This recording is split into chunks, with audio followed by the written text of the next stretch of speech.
Good morning, everybody. This is the men's Sunday school class here at Mercy Baptist Church.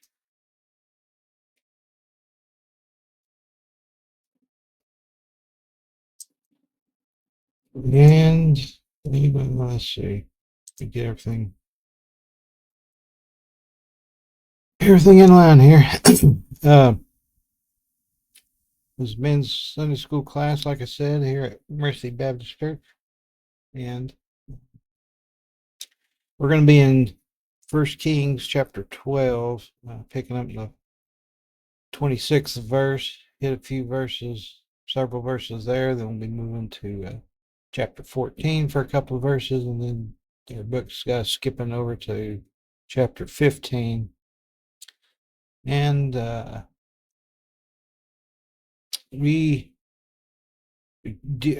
I'm doing this Sunday school class here live from home because we're having some severe weather, and for the safety of our people, we decided to postpone the worship service till 2 o'clock this evening or this afternoon. And um, so I'm doing it here this morning from the house so we can still at least have Sunday school at the normal time. But here in First Kings, the Lord, back in the previous chapter of First Kings, the Lord had promised Jeroboam. He said, "I'm going to give you the 10 tribes of Israel. You'll be king, and if you will, be faithful to me and follow my commandments and my statutes, and obey me, then I'll make your uh, kingdom like I'll bless it like I did King David. I'll make it a sure kingdom." And so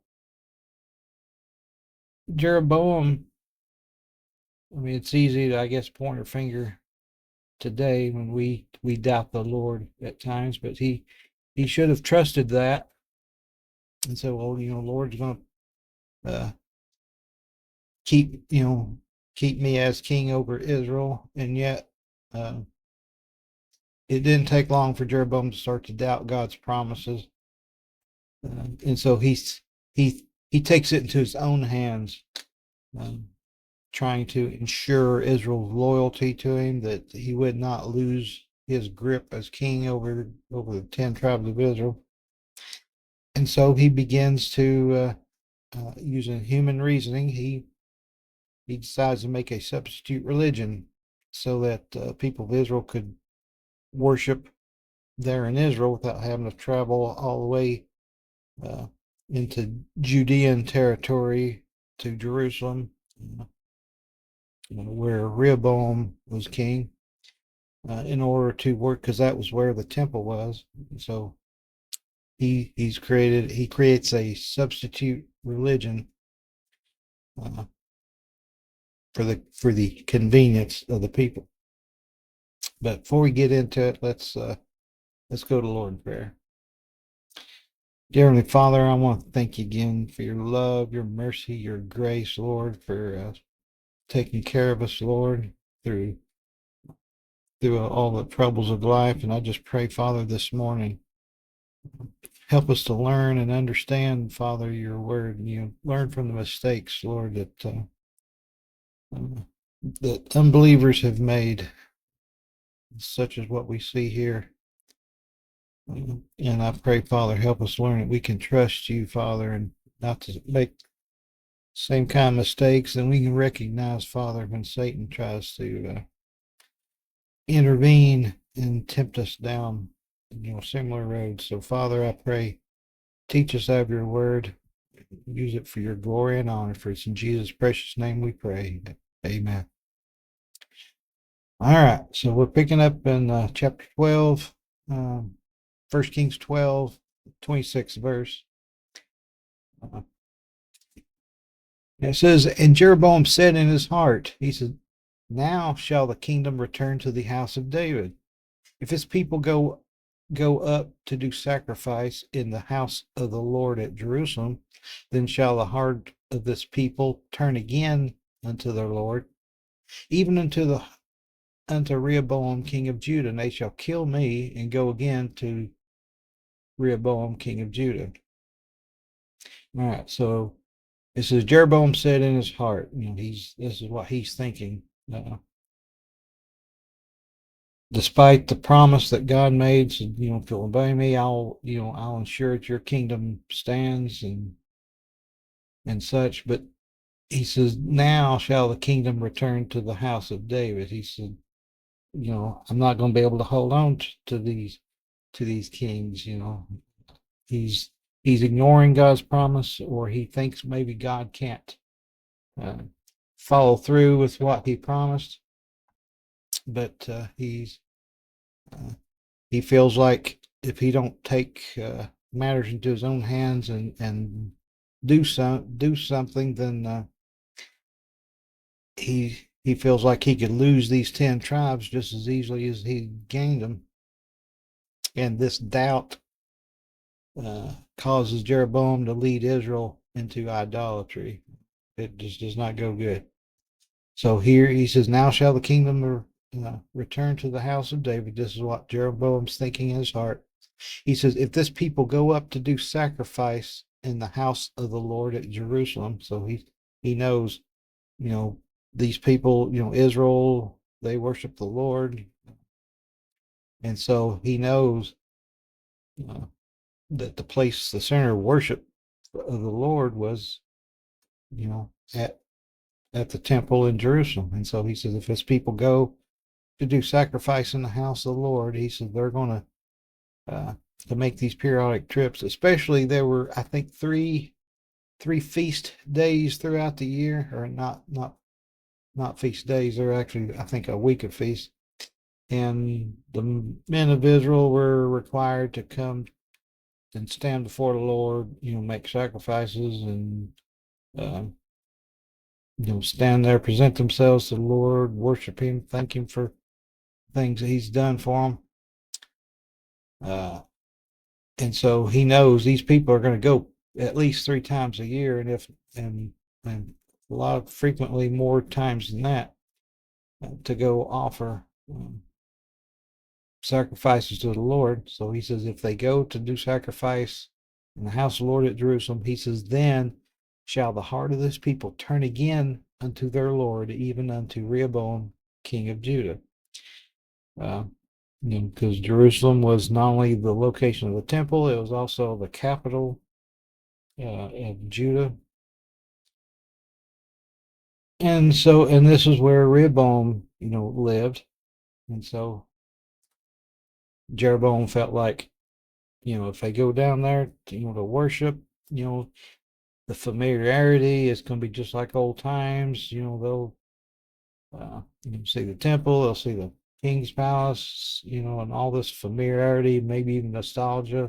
They may decide to return to following Rehoboam, who was the descendant of David, and I know the ones alive at that time, the only king they had known until Jeroboam became king was, descendants of David. I probably they probably weren't any old enough to remember Solomon, but or to remember David, but they remembered Solomon, and then here's Rehoboam, and so he thinks they quite likely will return to following Rehoboam and give up this idea of being rebellious against the house of David. And so this is Jeroboam's thinking in his heart again. He says, and they shall kill me and go again to Rehoboam, king of Judah. He says, like, they're not going to have any use for me. The only way they can go back to Rehoboam is they got to get rid of the current king, which would be me. And so Jeroboam believes his life might be in danger if Israel decides to reunite with Judah and follow Rehoboam. All right, so verse 28, he says, whereupon the king took counsel and made 2 calves of gold and said unto them, it is too much for you to go up unto Bethlehem, to Bethlehem. It is too much for you to go up unto Jerusalem. Behold thy gods, O Israel, which brought thee up out of the land of Egypt. And he set the one in Bethel, and the other put he in Dan. All right, so notice it says, whereupon the king took counsel. In other words, he consulted with his advisors. I guess he told them his concerns and said, what do you think I ought to do? And so apparently the consensus was you need to give them an alternative. You know, you're afraid they're going to go down to Jerusalem. Well, let's make sure they don't need to go to Jerusalem. So he says, king took counsel and he made 2 calves of gold. And this, them being calves of gold, these becomes a repeat of Israel's sin at Mount Sinai. If you remember, when people come to Aaron, and they say, we don't know what's happened to Moses, and so Aaron takes gold from the people and he makes a golden calf, and they begin to worship the golden calf, and so he's here. Jeroboam, in one sense, he's double the sin because now he's got 2 calves instead of just the one. So King took counsel, he made 2 calves of gold and said unto them, it is too much for you to go up unto Jerusalem. In other words, we got to remember, this is, they're in a day, they didn't have the modern means of transportation. They didn't have cars and trains and planes to travel long distances. And so in their day, a pilgrimage to the temple was a significant undertaking. It could take days, or if not a week or more, to get, even from the furthest extent of Israel down to Jerusalem. It could take many days and probably on order of a couple of weeks round trip. And if when you're staying there for a week's worth of feasting, you could be gone from home for a long time. So Jeroboam says, oh, it's just too much for you. It's inconvenient. It's just, I can do you one better. I can change it and give you something better than what you're having to do now. So he says, behold thy gods, O Israel, which brought thee up out of the land of Egypt. So he's obviously pointing to the calves and saying, behold thy gods. And notice, behold thy gods, O Israel, which brought thee up out of the land of Egypt. That's almost an exact quote of what Israel said about the golden calf that Aaron had created. At Mount Sinai. Now, it's not clear. We don't know if Jeroboam intentionally repeated this quote or if he just out of his own mind said, behold thy gods. He's thinking this is the way to sell it to him. But if he did intentionally repeat the quote, then he should have realized that God would be just as displeased with these calves as he was with the calf that Aaron had created, and it didn't end well for Israel, there at Mount Sinai after worshiping the calf. But nevertheless, this is how he presents it to him. He says, here's your God, and I guess he's either giving them credit. This is a new God that is taking credit. He's giving credit to this new God, the calves, that for bringing them out of Israel, which was, the momentous occasion, or the one thing you go back to. What's God done for you? Well, he brought us out of the land of Egypt. Now it's possible that that wasn't the intent, and this may have been what Aaron wasn't saying, oh, this is the God, not the Lord, but this is the God that brought you out of Egypt. He may have been just saying this is a physical representation, so you have something to direct your worship to, because you can't see the Lord, but you can see the God. And for some reason, calves keep coming up in pagan worship, and in here when Israel's uh, following the Lord. But if it is supposed to be if they are intended to represent the Lord, then it's a corruption of the proper way to worship the Lord, because Exodus 20, first part of verse 4, it says, "Thou shalt not make unto thee any graven image." So obviously this is a sin. And then it says he set the one in Bethel and the other put he in Dan. So Jeroboam's placing, well, he's selling it to them on the idea of it's too much for you to go to Jerusalem. You know, it's too long of a trip, too far to go. And so he puts one in Bethel. He strategically places them here. Bethel is near the southern border between Israel and Judah. Dan is on the north end near Israel's northern border. So he's got two locations to where the people would have the choice of where they wanted to go, and these would be near them. You know, people in the north end of Israel could go to Dan, people in the south end could go to Bethel. If you was halfway in between, you could go to either one, and it would be a shorter trip than going to all the way to Jerusalem. So see, he's doing his best to make it easy for the people, make it convenient, make it attractive to them. And apparently the people went with it, because verse 30, it says, "And this thing became a sin, for the people went to worship before the one, even unto Dan." And so he says, this thing became a sin. This is why the character of the king is very, the character of your leader, be it a king, a president, a dictator, or whoever is the leader of your country. His character is very important, because a king that serves God is going to influence his people to serve God. The one that doesn't serve God, he's going to influence them to not serve God. They're going to go into idolatry.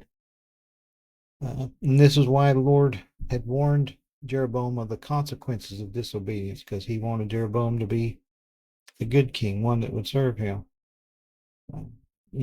First Kings 11:38 says, "And it shall be, if thou wilt hearken unto all that I command thee, and will walk in my ways, and do what is right in my sight, to keep my statutes and my commandments, as David my servant did, that I will be with thee, and build thee a sure house, as I built for David, and will give Israel unto thee." So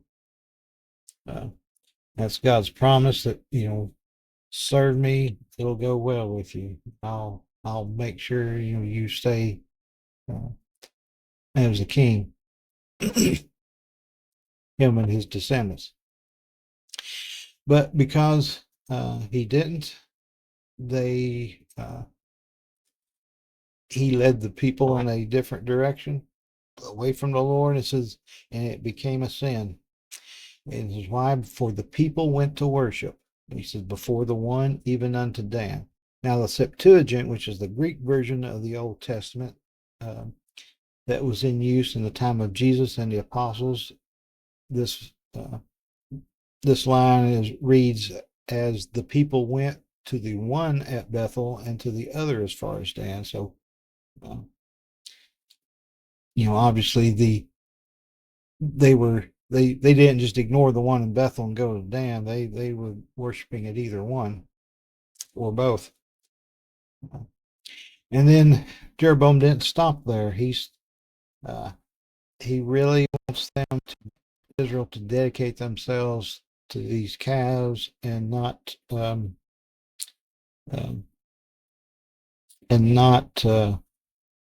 say, "Oh, well, this is lame. I'm going back to Jerusalem." So he continues to build a new religion around these calves. verse 31, it says, and he made an house of high places and made priests of the lowest of the people, which were not of the sons of Levi. All right, so he says he made a house of high places.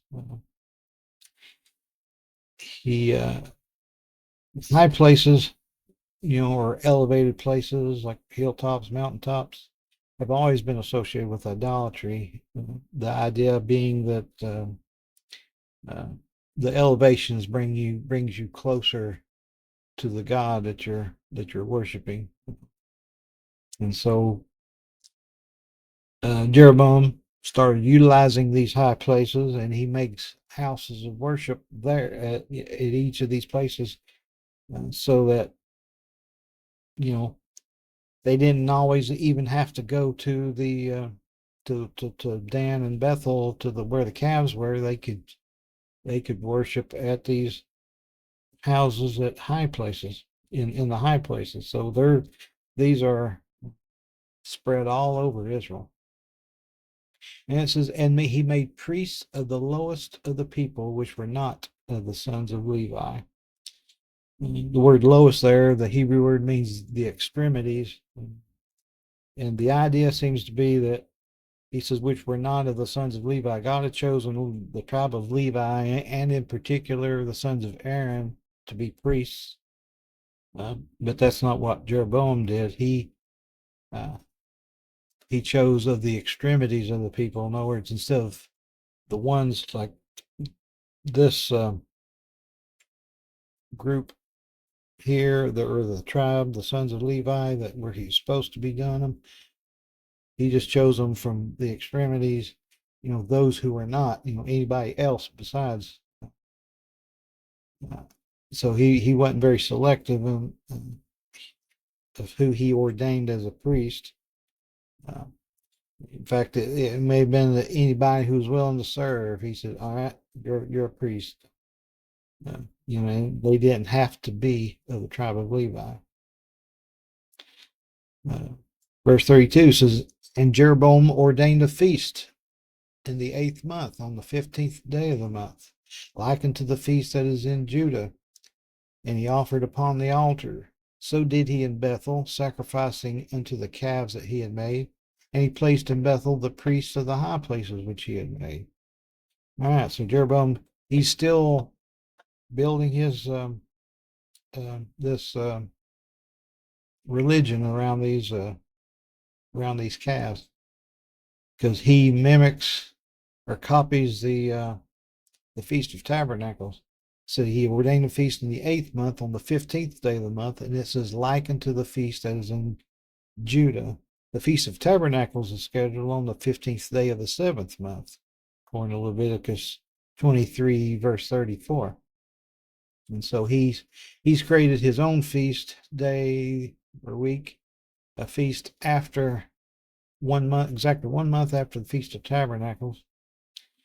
And this is to uh, give them an alternative to going uh, to Jerusalem for the feast, during that month. And because it is just like the one in Judah, there's familiarity there, and so he expects them to just fall right in place and say, "Oh, instead of just doing it on the 7th month, we'll do it in the 8th month." Then it says, and he offered upon the altar. So did he in Bethel, sacrificing unto the calves that he made. So this seems to be like an ordination of the calves, and the new religion, and the new feast and everything. Uh, and so he offers sacrifices there at Bethel to inaugurate the thing. It says, and he placed in Bethel the priests of the high places which he had made. So all these um, non-Levite priests that he had ordained, he sets them up as the priests at Bethel.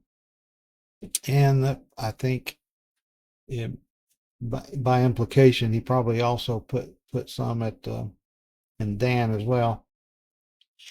Verse 33 says, He offered upon the altar which he had made in Bethel the 15th day of the 8th month, even the month which he had devised of his own heart, and ordained a feast unto the children of Israel. And he offered upon the altar and burnt incense. All right, so this verse sort of summarizes what Jeroboam's done up to this point, but it does give us a couple of new pieces of information. One of them we kind of already guessed. The first one is the uh, date of the feast. It says, even in the month which he devised of his own heart. In other words, it was not something that God had ordained. This was something that he devised. He picked the month, out of the whole calendar. He decided, yeah, let's do it in the 8th month. And this is, and he ordained a feast.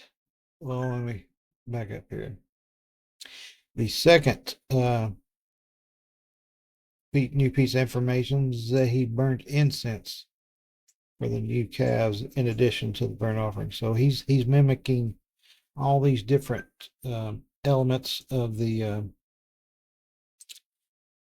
of the actual worship of the Lord, the legitimate worship of the Lord. He's mimicking these to give his new religion the appearance of legitimacy. And this is what the devil will do to make his false religions, his false gospels, his other gospels. He'll make them look legitimate in order to deceive people into thinking, oh, this is this is right, this is good, this is of God. So we have to be careful about that. Just because it looks right doesn't mean it is right. So now our book's skipping over to chapter 14, verses 15 and 16. It says, For the Lord shall smite Israel as a reed is shaken in the water, and he shall root up Israel out of this good land which he gave to their fathers, and shall scatter them beyond the river, because they have made their groves, provoking the Lord to anger. And he shall give Israel up because of the sins of Jeroboam, who did sin, and who made Israel to sin. And now the context here of these two verses, in verses 1 through 6 of chapter 14 here, the son of Jeroboam has become sick, so he sends his wife Ahijah. He sends his wife to Ahijah, and Ahijah is the prophet who had prophesied to Jeroboam that he would become king. So he kind of felt, well, that happened. So this, he's a real prophet. He's legitimate. So he sends his wife to Ahijah to find out what's going to happen to his son.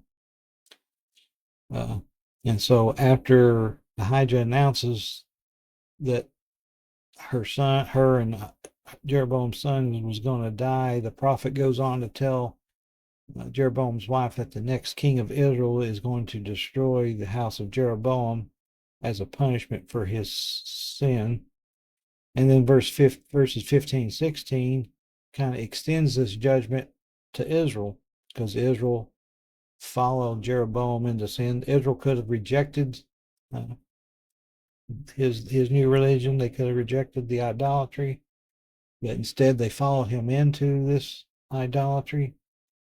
And so God pronounces his judgment. He says, the Lord shall smite Israel as a reed shaken in the water. He's going to root up Israel out of this good land. In other words, he says, I'm going to remove you from this land and scatter them beyond the river, because they have made their groves, and the groves were associated with idolatry. So it's the way they worship one of the, I think it's Ashtoreth. But it said he provoked the Lord to anger. And he says, and he shall give Israel up because of the sins of Jeroboam, who did sin, and he made Israel to sin. So God it said, all right, Israel, you've crossed the line. Judgment is coming. Now, this judgment did not come until some 250 years later, when Israel was conquered and carried away captive by Assyria.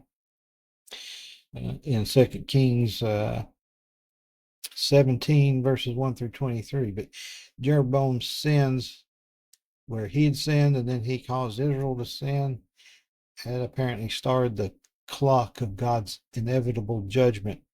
The clock started ticking, and he said, all right, judgment's coming. It may not come today, but judgment is coming. Then in then our book has us skip into chapter 15 of First Kings. And here we see the contrast, I guess, in contrast to Jeroboam, who sinned. He led Israel into sin. And in fact, Jeroboam became the king that the other kings are compared to. That he, when a king come along and said he walked in the sins of Jeroboam, who made Israel to sin. And it was always pointing back to Jeroboam, because Jeroboam was the first king of the Israel after the kingdom split into Judah and then the 10 tribes. He's the one that first king of the northern kingdom. But here we see the contrast of in Judah we see a good king. Rehoboam wasn't such a hot king, but we'll see King Asa, which was actually, I think, Rehoboam's grandson. Well, let me read it. Let's get into it. I'm wasting too much time here. Verse 9 says, and in the 20th year of Jeroboam, king of Israel, reigned Asa over Judah. And 41 years reigned he in Jerusalem. And his mother's name was Maachah, the daughter of Abishalom. All right, so it says, in the 20th year of Jeroboam, king of Israel, reigned Asa over Judah. Jeroboam only reigned for 22 years, so Asa became king 2 years before Jeroboam died. And like I said, he's the grandson of Rehoboam. And it says 41 years reigned he in Jerusalem. So he had a very long reign. Asa must have taken the throne at a young age. We don't know how young. The Bible doesn't tell us how old he was. But he was apparently young, because his father Abijam had only reigned for 3 years. And so, the longer your father reigns, then that means the older you are when you finally take the throne. Well, his father only reigned for 3 years, and so now Asa he takes the throne after his father dies after 3 years on the throne. And Asa may have reigned even longer, significantly longer than his 41 years, but he became diseased in his feet in his 39th year, and that apparently shortened his life. But then it says his mother's name was Maachah, if I'm pronouncing that correctly, the daughter of Abishalom. And Maachah is also named as Abijam's mother, Asa's father, or the wife of Asa's father, but back in verse 2, and so commentators suggest that maybe Asa's own mother had died when Asa was a child, and then Maachah takes over and raises Asa and becomes his mother. But apparently Asa does not follow. You'd think that we'll find out Maachah was a idolatrous, and yet Asa didn't follow what she must have taught him. Verse 11 says, Asa did what was right in the eyes of the Lord, as did David his father. Now, David is I guess you could say, the gold standard in amongst Judean kings. That uh, each new king, the Bible just said, he took a throne, he took the throne, and either he did walk in the footsteps uh, of David, or else he did not. It's like he's the king that all the other kings are measured by. Uh, but Asa, he didn't follow what Abijam, Asa's father, had followed in the sinful footsteps of his father Rehoboam, but Asa went back to David and followed him and worshiped the Lord exclusively. And it says, and he took away the Sodomites out of the land and removed all the idols that his fathers had made. So he started trying to clean up the land. It said he took away the Sodomites, and the word Sodomites there, the Hebrew word, refers to male temple prostitutes, because worshippers of Ashtaroth would use male prostitutes in their worship, uh, uh, presumably in doing homosexual acts. Uh, and that was supposed to be part of worshiping Ashtaroth, which was a female goddess, as I recall. But Asa decided, nope, these things are contrary to the will of God. They are abomination. I'm getting rid of them, getting rid of the prostitutes. Uh, so he got rid of them either by deportation or by execution. It doesn't say which. Uh, and then the idol, he said, took away. He removed all the idols that his fathers had made. His fathers, as in his ancestors. Um, and so, and this probably went all the way back to Solomon. We know David didn't make any idols. Solomon probably did when his wives took lured his heart away, turned his heart away from the Lord. Uh, Rehoboam apparently did, and probably Abijam did, but he got rid of all these. He's anything that would be a sinful practice that's contrary to the Lord, to worshiping the Lord. Asa is trying to get rid of it, and he doesn't even let his family, his bloodline, or they say blood's thicker than water. Well, uh, apparently with Asa, worshiping the Lord was more important than blood, because it says, and also Maacah, his mother, even her he removed from being queen because she had made an idol in a grove, and Asa destroyed her idol and burned it by the brook Kidron. All right, so he didn't even show preferential treatment to his grandmother, the woman who she may have been the one that raised him, but he didn't show her uh, any favoritism. She had an idol. Uh, she'd made an idol in a grove, and so these are two elements of idolatrous worship. And so Asa said, "Nope, we can't have that.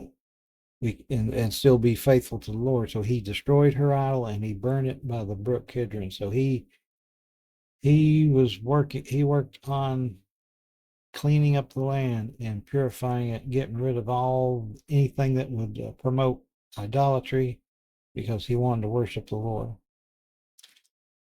All right, so that's all our verses we have for this one, but you can see how the character of the leader of a people uh, is very influential and can lead people down the wrong path. And so we got a contrast here between Jeroboam, who led the people into idolatry, Asa, who led the people back to serving the Lord. All right. So next week, I don't remember the exact verses, but I think we're jumping ahead into the time of Elijah. uh, and actually toward the end of Elijah's life. But we'll pick up there next week. So remember, church, the worship service today is going to be at 2 o'clock there. I guess weather permitting, but I think I think we'll hold out. But we hope to see you there.